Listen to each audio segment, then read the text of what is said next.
Chapter 11. Max woke on day 6 of Alex's disappearance. He dressed in his traditional dark suit and white shirt, but without a tie or cufflinks. He appeared calm and casual than usual, but his tight mouth and twitch of his bottom lip indicated his uneasiness. An expression when he's serious. But with Max you never could tell. He appeared to have it all together. But he was dying inside because only Alex could relax him when he confronted a crisis, but she wasn't here. She was the crisis he had to solve alone. He had to find her. He can't do without her. He needed her for him, but most importantly for his children. How could he raise 3 young children alone? There wasn't going to be any thought of that, because he wasn't going to be alone. He could control this. As long as she wasn't dead, he would find her. When he turned to walk out of the room, Jonas was standing in the doorway. "What are you doing up, Jonas?" "I'm going with you. You know what the doctor said. You need rest and you're weak."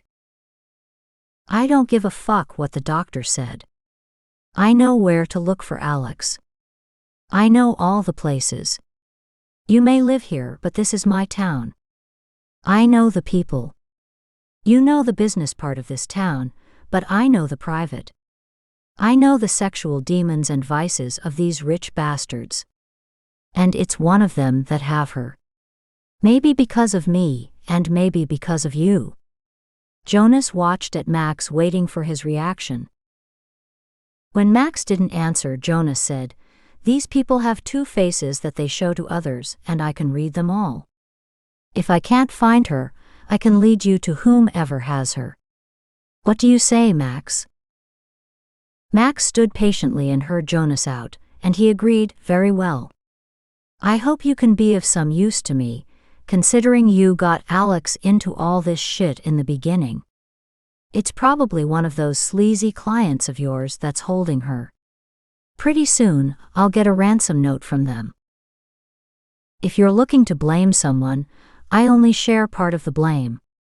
You can assign some of that to yourself. You placed Robert in your building next to your wife. You knew the kind of man he was, and yet you trusted him."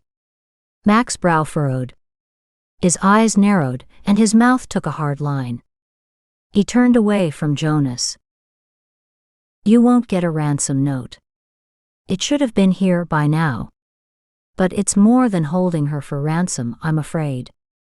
"You haven't heard anything yet," Jonas said, knowing about Robert, and how he prized Alex for her expertise in bondage.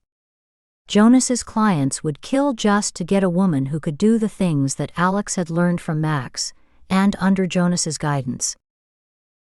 Jonas wouldn't tell Max he used Alex as part of his advertisement to open his club. He just mentioned her, without any names or pictures, on the brochures he sent as invitations all around town. "Let's go. I see you're bent on coming with me, and actually I need your help." Jonas opened Max's closet and pulled out a brown leather jacket he wore over a pullover beige silk sweater, and a pair of dark brown slacks. Because Jonas wore a new growth of beard, they didn't look like twins anymore. At least no one could tell unless they had a probing eye. Both brothers were drop-dead gorgeous, and would appeal to 2 different types of women because of their manner of dress and looks. Jonas appeared rugged and unpolished in talk and dress. However, both were expensively dressed, but Max a little more uptight than Jonas in the way he carried himself, but it didn't show because Max wore his confidence better. When they reached the lobby, Jonas threw a nasty look at the doorman who had come on his shift early, because he was the one who mistook him for a bum. Jonas grew angry because he had asked for Max and Alex, but this doorman refused to listen to him, or let him into the building even when he said he was Maximilian Blackstone's brother. Seeing the look on Jonas's face, the doorman said, "Good day, Mr. Blackstone, and you too, Mr. Jonas." Jonas smiled and strutted out next to Max. On reaching the limo, Max gestured for his bodyguard to get behind the wheel, and he opened the door and let Jonas in and climbed in after him. After telling the driver where he wanted to go, the driver pulled the limo into traffic, and they headed downtown to Sebastian's office. Walking into the lobby, Jonas said, "Where's the elevator?" "It's out of order." "Time to climb stairs," Max said, looking at him, and headed up. "Do you think he can handle this case?"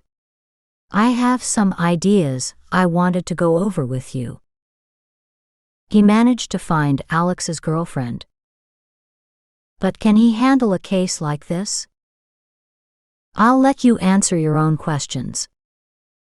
When they reached the third floor, Max rang the bell and Sebastian's secretary greeted them. "Mr. Blackstone, Sam is waiting in his office."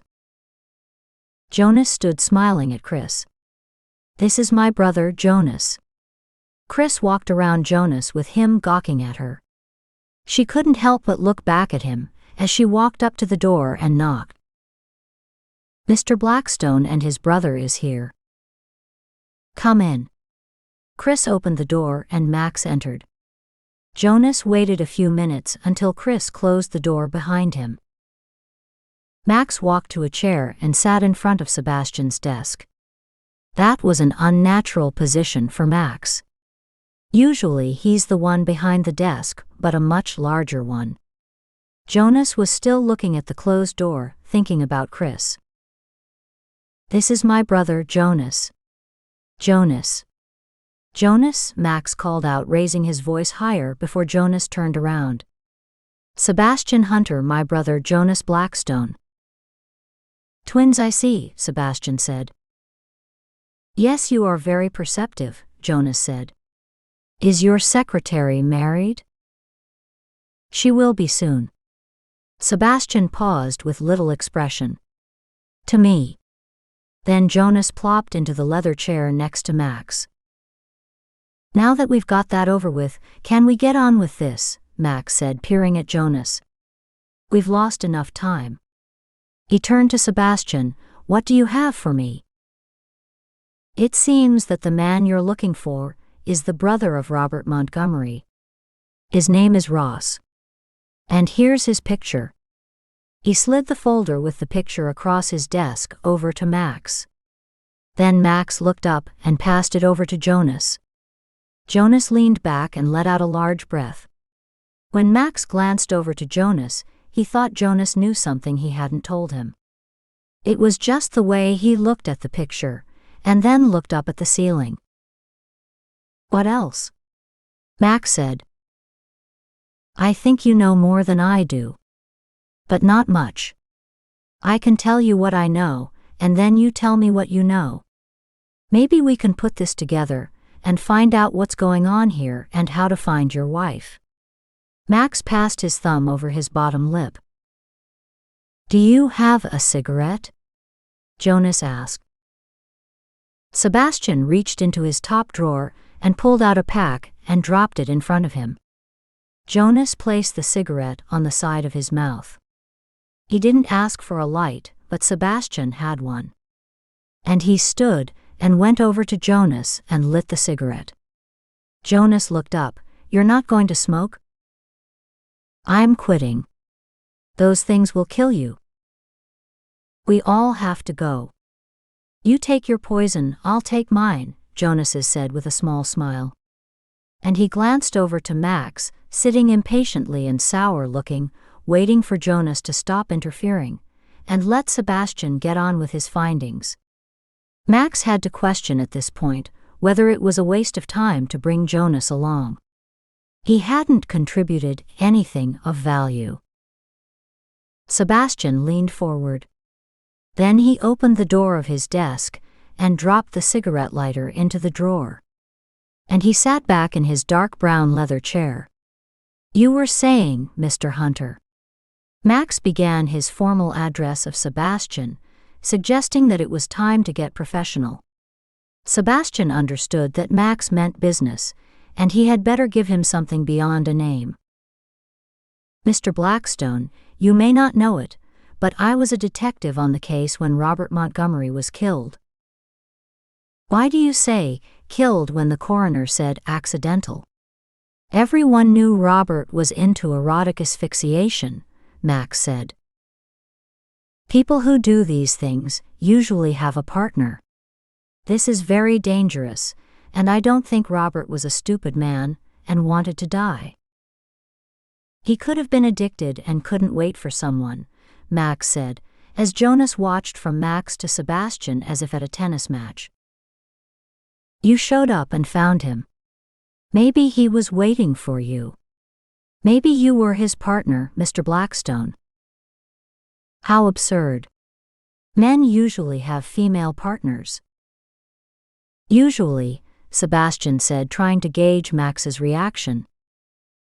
"If your suggestion that I'm gay—" "My brother isn't gay," Jonas said, his voice high.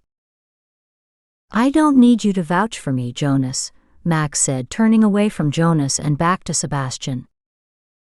"I didn't think you were gay. But you are into a specific lifestyle," Sebastian said. "I'll admit if it makes you happy, but what does that have to do with finding my wife?" "It may have everything to do with it. I gather by your expression that you didn't know Robert had a brother and a twin brother. There must be a first for me, because I seem to be running into a lot of twins. Quite unusual.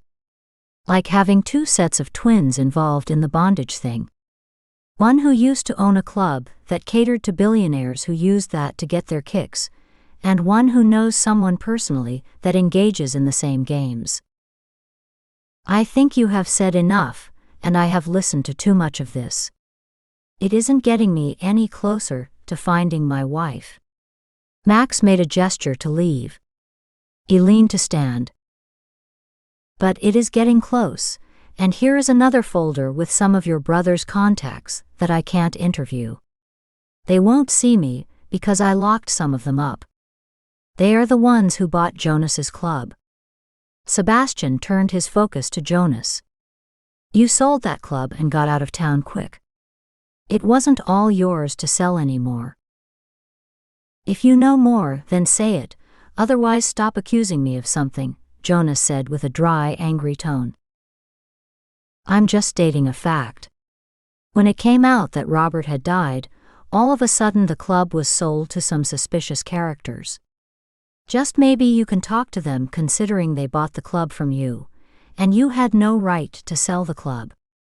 Robert owned 60% of that club, and you tried paying him off. Did you try paying him off with your brother's wife?" Max turned with a jerk, staring at Jonas. Jonas lowered his eyes and stared at his feet. Max noticed. Then he glanced over to Sebastian with a furrowed brow. "You don't know what you're talking about," Jonas said, standing and walking around the room, pacing to the window and back to the cigarette that had by now burned out in the ashtray in front of him. Then he took another turn around the room, with Sebastian and Max staring at him. "I think there's more going on with him than I know. You'd better get him out of New York before someone picks up that case and start questioning him. He looks like he's on the verge of confessing something," Sebastian said. Jonas never did go back to his seat. He just stood looking out at the street and buildings, and people looking like they were scurrying around going someplace. "Mr. Blackstone, I think you should get your brother to go with you and talk to some of his friends. We have Ross's name and address. I went there, but the doorman said he had moved out. I think it was around the time he inherited his brother's estate. I'll try to find his lawyer, but he's not going to tell me anything. If you have any favors to call in, I think you should. But I'm going to keep trying to find this man," Sebastian said. "I'll have my lawyer send you a check and in advance. Stay on the case." Max stood and extended his hand. And Sebastian took it and said, "I will." Max walked over to Jonas and touched his elbow. Jonas turned, looking confused.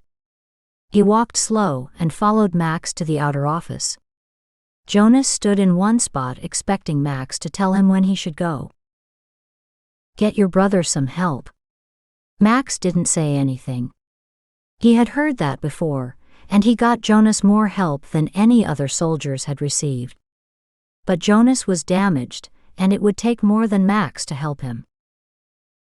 Max walked over to Jonas and touched his elbow again, and he looked around and saw that it was Max, and he turned and smiled as if he was entering into a new world and leaving an old one. A world too frightening for a man. But with Max, the world wasn't frightening. It was rosy and happy. "Goodbye, Mr. Blackstone, and you too, Jonas." Jonas looked up as if he remembered Sebastian, and gave him a smile and shook his hand. "My secretary will show you out." And Sebastian closed the door. He had hit on something, but he didn't know what it was yet.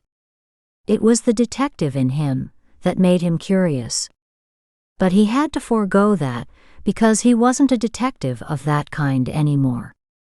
He finds people, not lock them up, and he had to separate the two. Max and Jonas stepped into the office where the secretary was standing looking through folders when they passed. Jonas smiled at her, and he stopped to engage Chris in a conversation. Max prevented the conversation by saying, "You have to call your wife and child." "Oh. Yes." And Jonas turned as if a light had just gone off, and he suddenly realized that he did have a wife and child. One that didn't know where he was. He had gone for a walk and ended up in New York. He had to call her. As he and Max walked down the stairs, Max said, "I need your help, Jonas." "Anything. I'll do anything. First, I need you to call Crystal and tell her you're with me and that I'll bring you home soon. Don't tell her about Alex. I don't want anyone to know. Especially not her parents. I can't deal with that now. Besides, they think I'm not good for her," Max said. "Here, use my phone, and I'll get you one tomorrow." "Do you have money?" Max asked. "I don't think so." "What did you do with that money when you sold your club?" "I don't remember," Jonas said, climbing into the car. "Do you remember the people you sold it to?" "I think so. But we can go to the club." "I think he's there," Jonas said, stepping into the limo. The limo made a circle around the block and headed uptown. Jonas sat, looking out as if he had never seen Manhattan. The look on his face was that of awe. As Jonas called on Max's cell, Max used the phone in the limo to contact his business partners to get Robert's lawyer's name. Max heard Jonas talk to Crystal and his baby. The baby too young but seemed to recognize Jonas, and he turned to Max and said, "My baby boy recognized my voice." Jonas appeared to be happy about that for a minute. Max turned back and finished his conversation. Then he heard Jonas mumble Alex's name. He thought nothing of it, only trying to find out more information. Sebastian seemed to think it had something to do with the club and Jonas. Max always thought the same about the club, and especially about Jonas. While in New York, Jonas had surrounded himself with sleazy characters and underground figures. When he opened the club, he was told that this was New York, and things were done differently from, say, California. He had to pay to play in New York. Jonas overlooked that aspect of the business because he needed to make some quick money, and he depended on Max to keep the underground business community in check. Max had connections, but Jonas didn't go through Max before he decided to open the club. Max would have protected him, but Jonas never consulted Max because he would have said, "Don't do it." Max couldn't blame Jonas without blaming himself, though. As Jonas and Max were stepping out of Max's car at the bondage club Jonas once owned, Alex and Ross were stepping into a limo, heading to a private airfield. Chapter 12. Anthony Rossini strutted around his club, admiring the fine aspects of his renovations since stealing it from its previous owners. He even changed the name. It is known now as the BDSM Elite, code word for those with money to burn. He had it decorated in an old-world style. His office of dark heavy furniture and thick carpet and Chinese silk rugs. The walls of dark green antique wallpaper gave his office the feel of a castle in Italy, but he had too many wingback chairs and no large stone fireplace for him to feel the full effects of his efforts. The bathroom, he left all the same fixtures Jonas Blackstone had installed. They were modern Kohler hardware and the floors marble. Rossini especially enjoyed the sunken tubs and large showers for his elite clients, and the private one he would enjoy since he took over the club. It was perfect for conducting business. He could interview the dominants and have a bath at the same time. When interviewing new doms for his clients, who were mostly men and mostly submissive, most of the doms he hired were women, with a small number of men in the mix. Who was he to judge? When he was a much younger man, he indulged in same-sex arrangements. On taking ownership of the club from Jonas Blackstone, Rossini had been promised a demonstration by some of Jonas's expert dominatrix, but it never came to fruition. Jonas disappeared, which proved to be a blessing. Now he could hold on to Jonas's money, in hopes he never noticed or asked for it. With Jonas's money, he was able to buy new equipment and new furnishings. The theme rooms where the guests stayed for a night or a weekend contained the latest gear. One room, decorated with bridles and gags the kind you see in horse stalls. Even a saddle to ride the submissive. The women he hired were dominants because all the rich businessmen were mostly submissive. They didn't show this on the outside, and no one could tell, but they wanted a woman who would break them and have them at their feet. Or in this case, kissing the dominant's heels they used to walk on the submissive. His business involved a number of things, and the BDSM club was only one of them, and the most profitable. He had threatened Jonas before he took over, and had him sign papers turning over the club. Because Jonas had been bummed out because of Miranda's death and disposal of the body, and Jonas had been confused by who killed her, he signed over the club to Rossini and left for California without getting all his money due him. As Rossini sat back in his chair to smoke a cigar and prepare to interview more dominants because the club had grown, his phone buzzed. He picked it up. "There is a Mr. Maximilian Blackstone here. Tell him I'm not in." "But they're already in. Mr. Jonas is with him, so I told them to go on in. I thought it was okay with you. You let me do the thinking. And pick up your check today." And Rossini slammed the phone down before the doorman could say more. When Rossini slammed the phone violently down on the receiver, Maximilian's bodyguard was opening his door. It had been home to Jonas, and he felt like himself now that he was in a familiar place. It was the only thing he had become successful at. He loved watching the beautiful girls march along in their leathers and high heels. Many times they were naked, and they were submissive, and enjoyed being flogged with someone who knew what he was doing, and Jonas had been a master at using whips, ropes, and chains. He became proficient at flicking the whip, and not even leaving a bruise on their nipples and genitals. No one could do that but Jonas and Alex. However, he regretted getting her involved in his club. It was the beginning of the end. The end of his business, and the end of his relationship with his brother. Now Max just tolerated him. Rossini knew Maximilian's reputation for being a bondage man. A man involved into all practices of S&M, and he knew also of his reputation for spending loads of money on his pleasures. Some of it he heard from Jonas, and the rest he heard from his clients. It was a small club of men who engaged in this form of entertainment and pleasure, who could afford their little hobbies, and they all knew each other because of their money and sexual obsessions. Just as Jonas knew the small group of men and their peculiarities for bondage, Rossini knew them too. Because after Jonas closed down, they never stopped coming and business went on as usual. But he never thought he would see Maximilian Blackstone walk into his club, especially since he heard rumors Maximilian got everything he needed from his wife. When the door opened, Rossini stood. "Mr. Blackstone." Jonas peered at Rossini, as if he had forgot something. He had forgot to get the rest of the money from Rossini for his $1 million a month business. The three men sauntered into the office, Max first, followed by Jonas.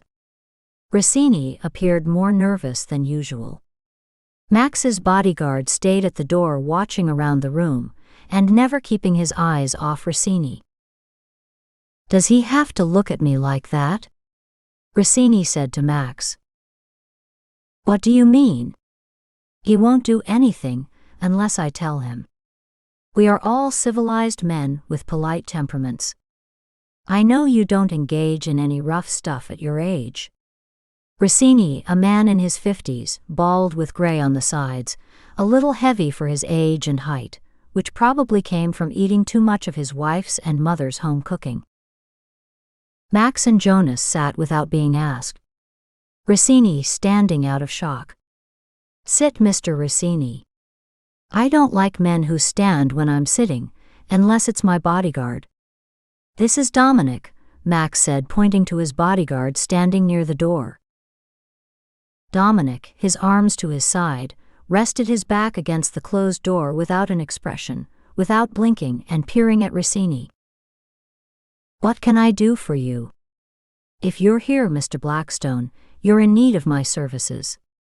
Rossini tried to smile, but he was too nervous and his lips quivered. He knew about Maximilian Blackstone's reputation as a quiet, hard man. He was a man who had enough money to buy anything he wanted, even someone he may want to kill, but that was just talk. And Rossini never believed rumors. He believed his eyes. The man standing before him didn't look the type. Rossini knew that type. But then no one is who they appear to be, and you can never trust what you see. Rossini knew that much. He depended on what his eyes communicated to him, and what Max had said, that he was a gentleman behaving in a polite society. Rossini had to keep him acting like a gentleman. "Yes, I'm here for something, but it's not what you think." Max paused a moment to study Rossini. "I want two things from you. I need you to give me the address of someone by the name of Ross Montgomery." "I think I remember that name." He thought a bit. "The only person I know with that name is Robert Montgomery. He was my lawyer." "But then you know that because he worked for you." Rossini watched at Jonas. Jonas appeared nervous. He rocked in his seat with his hand rubbing over his mouth and chin. "What is the second thing you want, Mr. Blackstone?" "You haven't said whether you can deliver the first thing." "Ross is Robert's brother. It's important that I get his address before I leave here. I have one address, but he's no longer at that one. Robert owns another apartment, and I think Ross lives there now." Now Rossini was stirring around in his chair. He got on the computer and checked on a name. "I have Robert's address." "Now that wasn't hard, was it, Rossini?" Jonas said, smiling smugly. His tone calm but cold. It had the hint of a threat in it. Jonas's voice scared Rossini, and he wasn't easy to scare. Jonas wasn't the kind of man Max was. His experiences were different from Max. He had seen war and death. But that didn't make Max any less dangerous. "Now you give me my brother's money for this club," Max said, standing looming over Rossini. "But I don't have it in cash." "When will you have it? I'm a reasonable man. It's not easy to put my hand on that kind of money. I had to renovate the place." "That's not my problem," Max said as he faced Rossini. "Jonas will stay here on the premises until he recoups every dime that you withheld from him." Jonas broke into a healthy smile. He was dying to be part of this club again. It was the only thing he succeeded in. Max turned to Jonas. "Once you get the money, call me, and I want you out of town and back to San Francisco." Jonas had forgotten about Crystal and the baby just that fast. It appears he forgot about most things in his past. And his past could be 5 minutes ago. Max walked to the door. "Do you want me to see you out?" Rossini said, looking to the bodyguard. "No. Jonas will see me out." Jonas stood with a closed smile. Max had taken care of him all his life, and more now since he came back from Afghanistan and married. When they left the office and walked through the hall, Jonas watched at all the rooms which had glass walls. Some of the women were on show as they demonstrated their abilities with whips and canes. His eyes gleamed and his body quaked with anticipation. He knew the one he would visit once Max left. Max knew his brother, but if this kept him from wandering the street and kept him out of trouble, then it was a small price to pay. Max turned to Jonas. "When you get back to San Francisco, there's a doctor I want you to see. I don't have time to hold your hands because of Alex. I have to find her. If you hear anything, call me." He handed Jonas a phone. Max didn't care about getting the money from Rossini. He wanted Jonas there for information. Jonas didn't need the money, he needed a reason to be. And that club had given him a reason. Not Crystal or his baby, but that bondage club. Until he could get some help, nothing made any sense to him. The pain of war Jonas had endured wouldn't go away. The only thing to make the pain in his mind and body go away was to strike it from his body by allowing someone beat it from him. "Where are you going now?" Jonas asked. "Alex has a friend. Maybe she knows something." "Can I go with you?" Max gazed at him. "If I go back now, I'll only stop at one of the rooms. I need to talk to Crystal. I want to hear my baby's voice again. That'll help me." "Okay. But don't say too much." Against Max's better judgment, he let Jonas tag along. They would go to the address of Ross Montgomery first.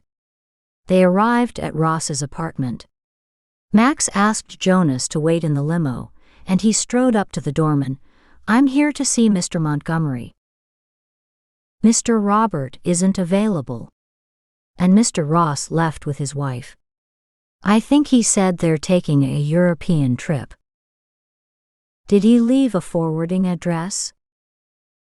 "None that I know of, sir." "Can you describe his wife?" "I don't think that's for me to do. You aren't the police, and I'm just a doorman who wants to keep my job."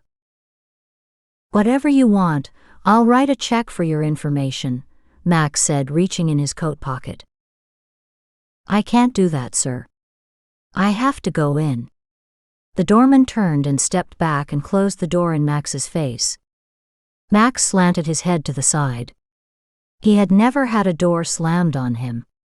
It was something unnatural, but then it was unnatural to be looking for his wife, who has children waiting for her to come home.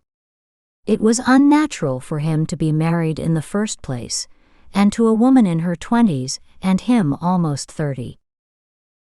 Max stood gazing at the glass door. Then, like a robot, he turned and walked to the car and Jonas opened the door, and he stepped in and had a drink. He didn't remember the last time he drank. That was unusual, too. To drink when he felt nervous and couldn't control his environment. That's what Alex was for. That's how she helped him overcome the stress of life. He needed her to dominate him so he could function in a cold world he had created. He needed the warmth and calm she brought to him. He needed the man he had become. Without her, he would be a ship tossed against rocky shores. Max had 2 more drinks before they arrived at Melody's apartment.